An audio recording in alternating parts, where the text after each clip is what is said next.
दंगों का दर्द भागी कौर आज तक महसूस करती है। सब कुछ छिन गया था उन दंगों में। परिवार के 11 लोग इस तरह से बेरहमी से मार दिए गए कि किसी एक का शव तक नहीं मिला अंतिम संस्कार के लिए। अपनों को बचाने की बहुत कोशिश की थी उन्होंने। सिख होते हुए भी अपने पति के केश काटे, बेटों को लड़कियों के कपड़े पहनाए, लड़कियों जैसे बाल बनाए, छोटे भाई को टीवी के छोटे से डब्बे में छुपाया, लेकिन उनकी तमाम कोशिशें बेकार रही।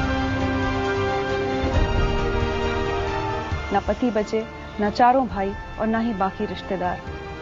माता पिता को दंगाई छोड़ गए थे, लेकिन वो भी सदमे से साल भर में ही गुजर गए। 31 तारीख को लड़ाई हुई। जब तो पथराव होया पहले हमारे मतलब सारे इकट्ठे होके, और वो इधर मस्जिद थी, मस्जिद के आगे इकट्ठे हो गए, उनके भी बंदे पथराव किया। सामने उन्होंने भी लड़ाई करी, इन्होंने भी पत्थर मारे। 2 घंटे तो आमने सामने मुकाबला होता रहा। आई पुलिस कहते सब अपने अपने घरों में चले जाओ। फिर कहते गुरु ग्रंथ साहब जलाना है, तो उसके लिए फिर हमारे सारे सरदार वहाँ भागे भी, हम गुरु ग्रंथ साहब नहीं जलाने देंगे। फिर भी जो गुरु का वो सेवादार था और ग्रंथी था, उनको दोनों को बाल पकड़ के बांध के और फिर आग लगाई, दोनों को गुरु ग्रंथ साहब से जला दिए। वहाँ का ये करके फिर घरों में सब कहते सब अपने अपने घरों में चले जाओ। वहाँ पर घर में गए तो 4 मेरे भाई, हम परिवार एक ही घर में था सारा, 4 मेरे भाई मार दिए और 1 मेरा घर वाला, 2 मेरी बहनों के घर वाले, 1 भतीजा और 1 मेरी भतीजी का घर वाला। ऐसे करके बड़ा जो भाई था हमारा टीवी के खोखे में डाला हुआ था, उसको अंदर डाल दिया। फिर उसमें न पर्चा मारा, वो उसके पेट की आंतरें निकल गई भाई की। और जो भतीजी का घर वाला था उसको हमने ऐसे सुला दिया, छोटा बच्चा था, हमने सुला दिया भी इसको ये जच्चा हुआ है। उसको भी लड़के को मारा, छोटा बच्चे को आग में डाल दिया, उसके पीछे जल गया बच्चा वो। और जो मेरा भाई था वो दूध मतलब कढ़ाई लगाता था, सुंदर सिंह, उसको मारने के लिए आ गए। तो वो भाई कहता मैं जाता हूँ भाई, मेरे भाई और बच जाएंगे, भाई तुम अपना देख लेना, मेरे बच्चों का देखभाल कर लेना, मैं मर गया तो। भाई क्या फिर वो क्या नाम उसको मार दिया। भाभी हमारी गिरी जाके, तो उसको एक करके इसने बुरी तरीके से मारा। और जो इंदर सिंह था और सो क्या नाम तेरा मनोहर सिंह था, वो दोनों बाप बेटे घर से बाहर निकल गए थे, भाई हम बच जाएंगे, जब घर में ही मार रहे हैं हम बच जाएंगे। फिर वहां जाके पीली कोठी पड़ती थी चिल्ला गांव की तरफ, उधर दोनों को मार दिया बाप बेटे को। आपने अपने पति को बचाने की बहुत कोशिश की। वो काम फिर वो उसको भी मार दिया ना, वो तो वहां से घर से तो निकाल के ले आई थी, चिल्ला गांव में मार दिया उसको। घर से तो मैं बचा के ले आई थी अपने पति को। आपके सामने मारा? मेरे सामने फिर मारा, खींच के ले गए उसको। अभी आप उस वक्त 15 साल की थी जी, आपको कुछ याद है घर में क्या हो रहा था? याद है। 15 साल की उम्र थी मेरी। 31 तारीख को इंदिरा गांधी को गोली लगी थी। 31 तारीख को जैसे गोली लगी तो देख रहे थे, ऐसे ही सुन रहे थे भी उसको गोली लग गई, लेकिन हमें ये पता नहीं था कि हमारे साथ ऐसे अन्याय होएगा। आपके घर में क्या हुआ था? हमारे 10 लोग मारे गए घर में से, पिताजी, भाई, ताए, चाचे, जीजा, मामा, मासड़, 10 लोग मारे गए। एक बंदे को निकालते गए, मारते गए, जिंदों को जलाते गए, पेट्रोल डालते गए, गले में टेर डालते गए।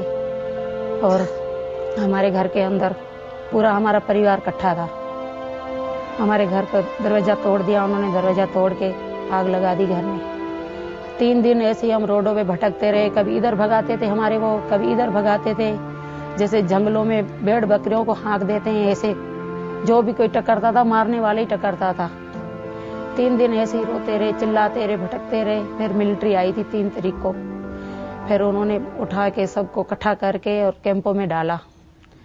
हमने सोचा हमारे परिवार वाले हमारे को शायद मिल जाएंगे। इंतजार करते करते ये टाइम आ गया, अभी तक तो हमारा कोई परिवार वाला मिला ही नहीं हमारे को।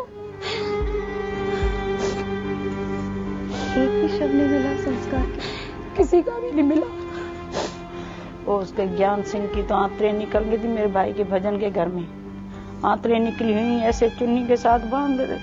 वो पानी मांग रहा है, हैंडपंप की वो हथियां भी निकाली उन्होंने, तारें कनेक्ट की तारें फेंक दी। उसको पानी कहाँ से देते जब घर में पानी नहीं था। जब तक हम जिंदे रहेंगे हम नहीं भूलेंगे 84 को। हमारे को क्या इंसाफ मिला? कुछ भी नहीं इंसाफ मिला है हमारे को। ये सिर्फ इन 2 महिलाओं की कहानी नहीं है, ये उन हजारों परिवारों की कहानी है जो 84 में हुई दरिंदगी का निशाना बने। यकीन मानिए ऐसे भी परिवार हैं जिनके 21 लोग तक एक ही दिन में खत्म कर दिए गए। पूरे परिवार में एक भी पुरुष नहीं बचा। जिंदगी लाइव में आज हमारे साथ हैं वो लोग जिन्होंने 25 साल पहले मौत का ऐसा तांडव देखा कि रूह कांप उठे। अपनी नजरों के सामने अपनों को जिंदा जलते देखना, ऐसे जले हुए शव कि मां बेटे तक को नहीं पहचान सकती थी। अपने पिता, पति, बेटों, रिश्तेदारों की दर्द से भरी चीखें, उनके खून में लथपथ लाशें, बहुत कुछ देखा इन लोगों ने। उन 4 दिनों में इतना दर्द कि शायद मौत जिंदगी से बेहतर लगने लगी थी। आज हमारे साथ बहुत से ऐसे लोग हैं जो 84 के दंगों का शिकार बने। हर एक की अपनी अलग कहानी है। 1984 में मैं 7th क्लास में पढ़ता था। मेरे फादर की डेथ हो गई, मेरे चाचा को मार दिया गया मेरे आंखों के सामने, मेरे मामा जी को मार दिया गया। एक ही साथ में पड़ोस में घर था, मेरी मम्मी मुझे वहां ले गई। 3 दिन तक मैं उसी 32 ब्लॉक त्रिलोकपुरी में रहता था, वहीं घूमता रहा। मैंने 3 दिन सरेआम कत्लेआम देखा। सर काट दिया, जिंदा जला दिया, पेट फाड़ दिया, ऐसी लाशें पड़ी थी जैसे जानवर पड़े। ऐसा दृश्य मैंने देखा। मैं चाहता हूं भगवान ऐसा दृश्य कभी भी किसी को पूरी लाइफ में ना दिखे। आप कुछ बताना चाहते हैं? मेरा जिंदा बेटा जलाया गुरुद्वारे के सामने, और मैं गुरुद्वारे में हाथ जोड़ के खड़ी रही, भैया मत मारो इसे, मत मारो। मेरे जिंदे बेटे को मार दिया और जिंदा जला दिया। वहां गई झुकी में, मैं चादर लेके उड़ा दो, चादर नहीं मिली, झुकी भी लुट गई। वो वहां कैसे जी रही है वो किसी को पता नहीं कैसे जी रही है। मैं खूब जी रही हूँ, मैं लेकिन रात दिन सोती नहीं हूँ। यही याद आते हैं कि बच्चे कहाँ है मेरे। मेरा कोई नहीं दिया जलाने वाला रहा। मैं किसको कहूँ बेटी, बता किसको कहूँ? मेरा दर्द किसी ने नहीं जाना आज तक। और जहां जहां सारे जितने 27 नंबर गई हूँ, 28 नंबर गई हूँ, कोर्ट सारी घूम के आ जाऊं, कोई सुने नहीं, बात ही नहीं सुने, कोई सुनने को राजी नहीं। ऐसे ऐसे मेरे साथ हाल हुए बेटी, पता नहीं कैसे जी रही हूं। किसी ने नहीं पूछा, आज पूछा है बेटी आपने, भला हो तेरा, मेरी जिंदगी भी तेरे को दे दे भगवान।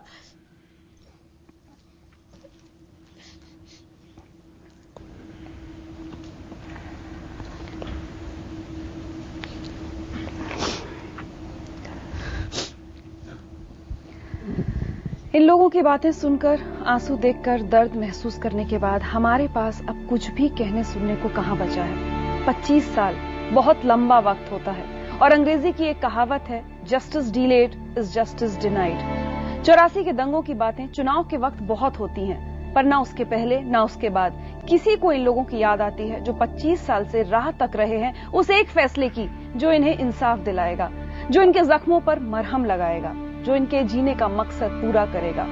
और न जाने इनमें से कितने उस फैसले की राह देखते देखते इस दुनिया से ही चले गए।